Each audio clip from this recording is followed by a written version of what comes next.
Bonjour tout le monde. Aujourd'hui, on va voir la troisième partie des lois statistiques, c'est-à-dire le cas de dihybridisme, l'étude de la transmission de deux caractères héréditaires. Dans ce cas-là, on a deux possibilités. La première possibilité, c'est si lorsque les gènes étudiés sont indépendants, donc les gènes sont portés par deux paires de chromosomes. Et la deuxième possibilité, c'est lorsque ces gènes étudiés sont portés par un seul paire de chromosomes et les gènes, c'est-à-dire les gènes sont liés. Commençons par le premier cas. Les gènes sont indépendants.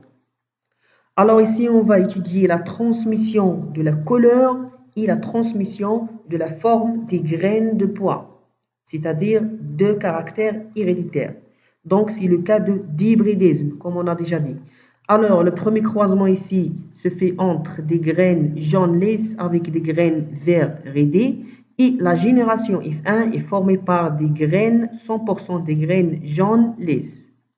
Donc, on note ici que F1 est homogène. Donc, il y a l'application de la première loi de Mendel.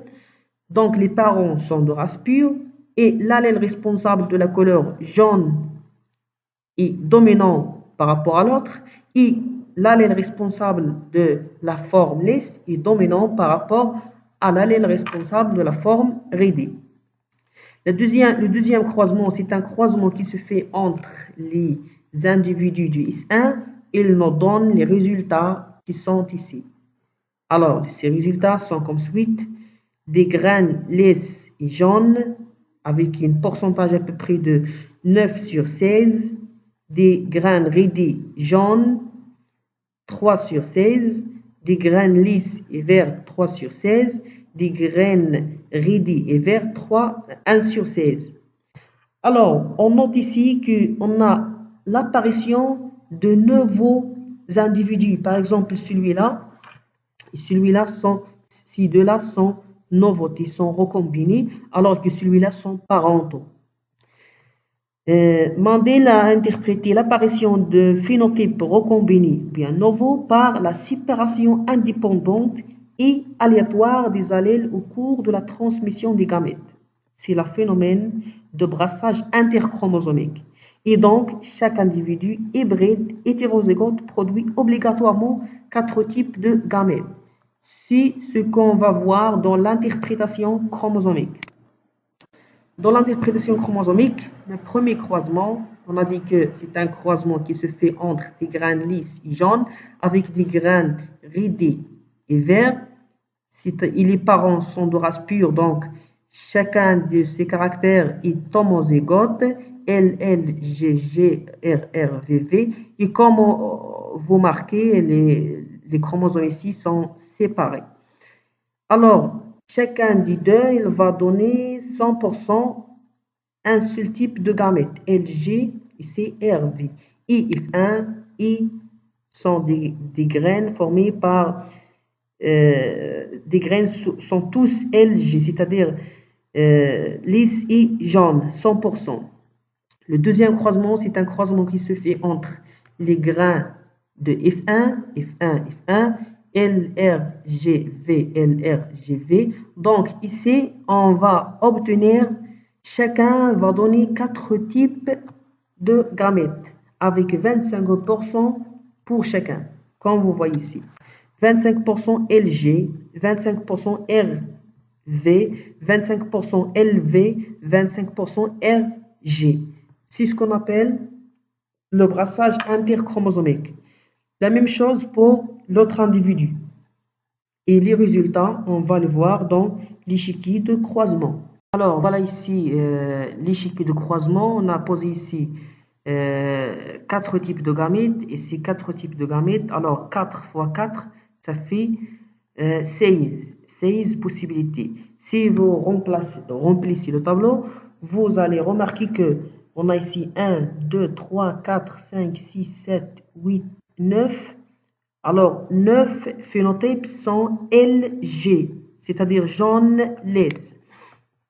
Et vous trouverez 3, 1, 2, 3 sont RG, 3 sur 16, 16 RG. Et également 3 sur 16 LV, 1, 2, 3, et 1 sur 16 RV. 1 sur 16 RV, c'est celui-là. Donc, les résultats expérimentaux et les résultats théoriques sont compatibles. Alors, pour ici, la troisième loi de Mendel. Au cours de la méiose, les deux allèles de même gène se séparent de façon indépendante et aléatoire, et bien la formation des gamètes recombinés. Cette troisième loi n'est pas applicable dans le cas de gènes liés. On va voir ici les résultats de test cross. On va faire un croisement entre des graines qui sont jaunes lisses et des graines qui sont vert raidées. Alors ici, les gamètes le génotype est hétérozygote, LRGV. Celui-là va produire 4 types de chromosomes, 4 types de gamètes, 25% pour chacun. Celui-là, il va produire seulement un seul type de chromosome avec un pourcentage de 100%. Les résultats de ces croisements sont marqués ici. Alors, celui-là, ici, 4 types de gamètes. Ici, l'autre gamète. Alors, on a ici 4 genres, 4 phénotypes. 25% LG, 25% RV, 25% RG et 25% LV. Bilan, dans le cas de deux gènes indépendants, le croisement entre deux hybrides F1 F1 donne une génération de F2 sous forme. C'est obligatoirement sous cette forme. 9 sur 16 et 1 sur 16 phénotypes qui sont parentaux et 3 sur 16 et 3 sur 16 phénotypes recombinés. Le croisement test, c'est celui-là, donne 4 phénotypes, 2 parentaux et 2 recombinés de même pourcentage qui est 25%. C'est celui-là. Alors, les phénotypes recombinés sont les résultats de brassage. Revenons à notre schéma de départ. Alors, on a terminé pour celui-là, les gènes indépendants. On passe maintenant aux gènes liés. Dans ce cas, on va voir ici des résultats d'une expérience d'hybridation à partir de drosophile grise à ailes longues et de drosophile noir à ailes vestigiales. Le premier croisement ici, c'est un croisement qui se fait entre des drosophiles grises à ailes longues et des drosophiles noirs à ailes vestigiales. Alors, tout d'abord ici, on a la transmission de 2 caractères, ou bien on étudie la transmission de 2 caractères, donc c'est le dihybridisme. On note également que la génération F1 est formée seulement, ou bien 100% des drosophiles avec la couleur grise et L longue. Donc, la première loi de Mendel est appliquée ici. Donc, les parents ici sont de race pure. Les parents sont de race pure. Et également, la couleur grise et les ailes longues sont dominants par rapport aux autres caractères. Les croisements 2 et 3 sont des croisements test. Le deuxième croisement donne une génération formée seulement de phénotypes parentaux, ce qui signifie que les gènes étudiés sont liés de façon absolue. Donc, on a ici l'absence de crocénover. Par contre, le troisième croisement a donné des phénotypes parentaux avec des pourcentages très élevés par rapport aux phénotypes recombinés ou bien novos, ce qui signifie que les gènes étudiés sont liés de façon relative ou bien il y a la présence de crocénover. Tout d'abord, c'est quoi ces crocénover ou bien ici le brassage intrachromosomique? Tout simplement, c'est un échange des portions de chromatides en prophase de la première division de la méiose. Donc, on obtient des chromosomes recombinés.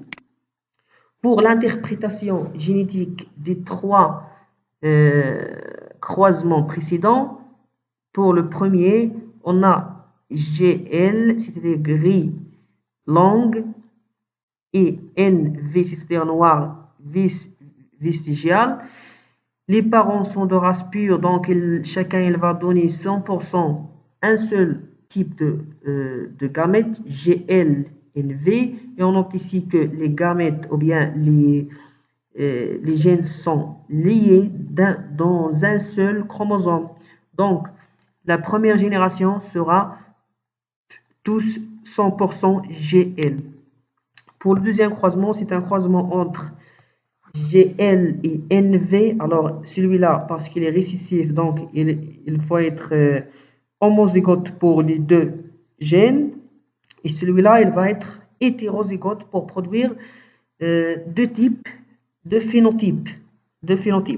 Alors, l'échiquier de croisement, c'est celui-là, GLNV, RGC. Alors, ici, 50% GL, 50% NV. Pour le troisième croisement, ici, GLNV, NVNV, c'est presque les mêmes, mais ici, il y a la présence de ce qu'on appelle le brassage intrachromosomique. Donc, il va produire quatre types de chromosomes. Quatre types de gamètes. Quatre types de gamètes, c'est-à-dire ici 4 phénotypes dans les résultats. 4 phénotypes, 2 qui sont parentaux avec un pourcentage qui est très élevé par rapport aux phénotypes qui sont recombinés. Alors, on note ici que les résultats théoriques et les résultats expérimentaux sont les mêmes, ou bien sont compatibles. Bilan. Dans le cas de deux gènes liés, premièrement, le croisement des hybrides F1-F1 ou de test-cross donne une génération composée, soit seulement de phénotypes parentaux, ce qui permet de déduire que le phénomène de crossover est absent, soit 4 phénotypes, 2 recombinés et 2 parentaux, et que le pourcentage de phénotypes parentaux est très élevé par rapport aux phénotypes recombinés, ce qui permet de déduire que le crossover est présent. Le phénotype recombinés sont les résultats de brassage intrachromosomique, si le crossover. Le troisième loi de Mendel n'est pas applicable. Merci et à bientôt.